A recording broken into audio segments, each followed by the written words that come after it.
Oi, maravilhosa! Que a vida de Deus esteja sobre a sua vida e sobre toda a sua casa nessa quinta-feira.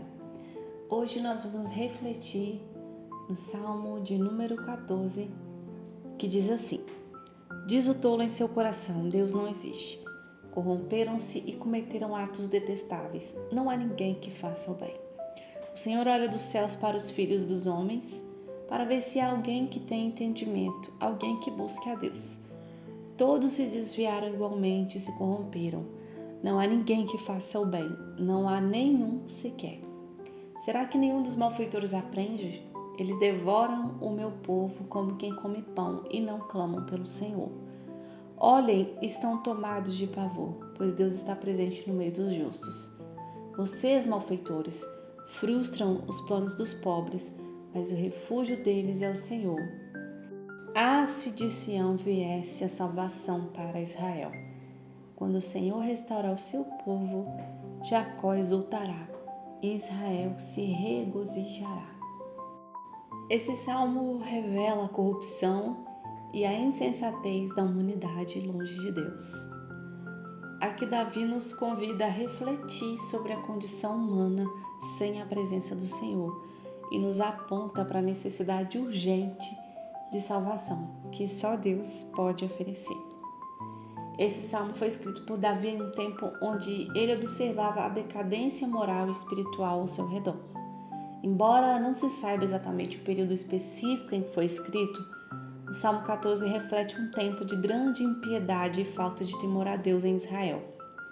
A falta de fé e a rebeldia contra Deus eram evidentes e Davi, ao observar tudo isso, clama por uma intervenção divina. Aqui no versículo 1, que está escrito: Diz o tolo em seu coração, Deus não existe. Corromperam-se e cometeram atos detestáveis. Ele começa descrevendo a insensatez daqueles que negam a existência de Deus. Eles dizem em seus corações que Deus não existe, e essa negação leva à corrupção moral e espiritual, porque existe uma passagem que diz que a nossa palavra, a nossa boca, pode produzir vida e morte, ou seja, a nossa palavra tem um poder. E quando nós repetimos, nós anunciamos palavras, nós jogamos palavras ao mundo espiritual e repetimos essas palavras, nós estamos reforçando aquilo que acabamos de dizer. Essa narrativa sendo repetida, ela começa a se tornar algo comum, algo verídico no nosso cérebro, mesmo que inconscientemente. E também no mundo espiritual. Nós consideramos que o mundo espiritual, ele é movido pelas ações que nós fazemos aqui no mundo físico. Quando nós profetizamos, nós estamos agindo, nós estamos liberando palavras proféticas, palavras que nós acreditamos que vão se concretizar mediante a nossa fé em Cristo, não porque nós temos poder, mas porque a nossa fé em Cristo pode mover céus e terras, pode mover o sobrenatural, mediante a nossa palavra, mediante a nossa boca, mediante aquilo que nós profetizamos. E aqui não é diferente. A pessoa que nega a existência de Deus, ela normalmente fica tentando provar o tempo todo que Deus não existe. Ela fica tentando provar para as outras pessoas que a teoria dela está certa, que o mundo veio da explosão do meteoro, do Big Bang. Enfim, ela tenta explicar de forma científica, embora nem a ciência tenha uma resposta concreta que fortaleça esse argumento, porque Deus é perfeito em tudo que faz e a ciência também vem de Deus. A ciência vem com base na sabedoria que o Senhor deu para pessoas, porque Ele sabia que nós precisaríamos dela. Mas nem a ciência comprova a veracidade de que Deus não existe, porque na verdade Ele existe. Ele é o Criador de todas as coisas. Sem Ele, nada do que foi feito se fez. Então, quando as pessoas que não acreditam na existência de Deus repetem muito essa negação a si mesmo, isso acaba levando a sua carne à corrupção moral, porque ele acredita naquilo e de fato o nosso corpo, a nossa carne, mesmo quando nós andamos com Deus, buscamos ter uma vida de renúncia às nossas vontades carnais e tentamos andar alinhados à palavra, mesmo assim a nossa carne tenta nos corromper. que dirá uma carne que é alimentada por palavras de negação em relação à existência de Deus. Aqui no versículo 1, quando o salmista diz a palavra tolo, ele não está se referindo à falta de inteligência, mas à falta de sabedoria espiritual, porque uma pessoa que afirma que Deus não existe, ela claramente está cega espiritualmente. E essa cegueira leva à rebelião contra Deus, porque ele está em negação à existência do ser divino supremo, que é o Criador, que é o nosso Deus, que é o nosso Pai. E quando ele nega a existência do Criador, ele se rebela à própria natureza, considerando que nós somos criaturas que fomos feitos imagem e semelhança do Pai, e mediante o sacrifício de Jesus, nós nos tornamos filhos. Antes nós éramos apenas criaturas, mas mesmo sendo apenas criaturas, nós somos criados por um Criador. E esse Criador é Deus. E quando uma pessoa nega a existência de Deus, ela está se rebelando contra essa divindade. No versículo 3, Davi afirma que todos se desviaram e igualmente se corromperam. Ele aqui nos apresenta uma visão de Deus, como se Deus estivesse olhando para a terra, procurando uma pessoa que entenda e busque ao Senhor, que seja uma pessoa justa. Mas o que ele encontra é uma humanidade corrompida, onde todos se desviaram. Esse é apenas um retrato sombrio da nossa condição humana, onde aqui o salmista afirma que, sem a graça de Deus, ninguém é justo ou faz o bem por si só. Essa passagem ecoa em Romanos 3,10, onde Paulo repete essa verdade, mostrando a universalidade do pecado. Romanos 3,23 diz: pois todos pecaram e estão destituídos da glória de Deus. Ou seja, nossa natureza é caída e todos nós, mesmo aqueles que tentam andar em santidade, fugir da aparência do mal, buscar ter uma vida santa, todos nós fomos feitos pecadores, somos pecadores. Considerando o pecado no Éden, todos nós, como filhos de Adão, podemos dizer assim, a natureza adâmica, uma natureza pecaminosa. E através de Jesus, do seu sacrifício, é que nós fomos alcançados pela graça que nos concedeu perdão, mesmo sem merecermos. Em Romanos 7,19, Paulo diz: pois o que eu faço não é o bem que eu desejo fazer, mas o mal que eu não quero fazer, isso eu continuo fazendo. Por quê?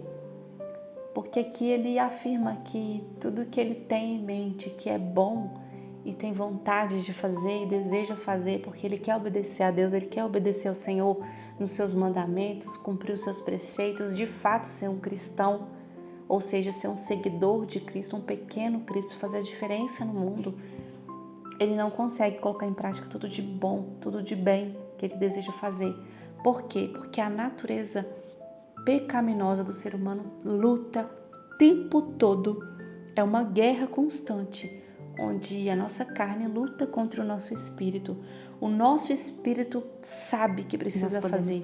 Ele, estando fortalecido em Deus dia após dia, alicerçado na palavra, com um relacionamento firmado em Cristo todos os dias, diariamente sendo alimentado, esse espírito, ele precisa governar sobre a nossa carne, sobre a nossa mente, que são as nossas emoções. Por quê? A nossa carne, ela vai tentar o tempo todo nos sugerir coisas que não são boas perante os olhos do Senhor e vão contra o caráter cristão, o caráter de Cristo. Mas a nossa natureza, ela quer fazer isso. Ela quer fazer aquilo que não é bom perante os olhos do Senhor. Mas o que é bom perante os olhos do Senhor, a carne resiste, ela não quer fazer. O Espírito às vezes sabe que precisa, entende que precisa e às vezes até tenta se sobressair sobre a carne. Mas tem épocas que nós estamos alimentando mais a carne do que o Espírito. Tem épocas que, infelizmente, todos nós estamos sujeitos. Nós estamos dando mais atenção àquilo que agrada os nossos prazeres, àquilo que agrada a nossa carne, que é corruptível, e desagrada ao Espírito Santo de Deus. E cada vez mais o nosso espírito deixa de ser alimentado, esfria, é enfraquecido e logo ele deixa de governar sobre a nossa carne, que infelizmente tenta o tempo todo nos afastar da vontade do Senhor. O Salmo 14 nos lembra da profundidade da corrupção humana e da insensatez de viver sem Deus. Aqui o salmista nos leva a refletir sobre a condição do nosso próprio coração. A Bíblia diz que de tudo que devemos guardar, guardemos o centro das nossas emoções, ou seja, o nosso coração. Tem pessoas que falam, você tem que seguir o seu coração, faça o que o seu coração mandar. Não, a Bíblia não diz isso, ela diz o contrário. Guarda o teu coração, guarda o centro das suas emoções, porque as nossas emoções podem nos levar a fazer coisas que desagradam ao Senhor, ferem os princípios e o caráter de Cristo e nos afasta da sua vontade. Aqui Davi, nós refletimos acerca do nosso próprio coração, mas também esse salmo nos aponta para a esperança que temos em Deus, que é o nosso refúgio, a nossa salvação. Mesmo que o mundo ao nosso redor possa parecer corrupto e sem esperança, possa parecer não, o mundo é corrupto e o mundo não tem esperança de fato. Nós temos certeza de que Deus está conosco e Ele é nosso Salvador. A nossa esperança vem dEle, não do mundo, porque se nós dependêssemos da esperança do mundo para viver, para caminhar em uma vida firmada em princípios, infelizmente isso não seria possível, porque o mundo não nos oferece nada disso. Pelo contrário, ele oferece exatamente o contrário daquilo que a palavra do Senhor nos ensina e nos orienta. Vamos orar? Obrigada, Jesus, por essa palavra. Obrigada por nos capacitar, nos fortalecer. Obrigada, Jesus, por falar conosco. Obrigada, Deus, por nos dar esperança.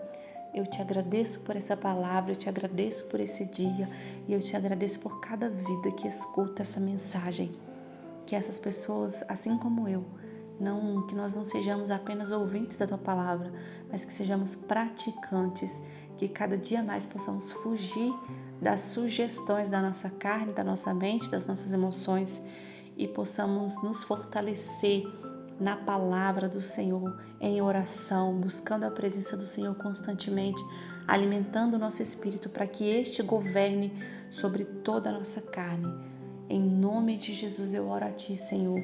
Agradeço porque o Senhor é o nosso refúgio em meio ao mundo caótico, corrompido. O Senhor é a nossa salvação.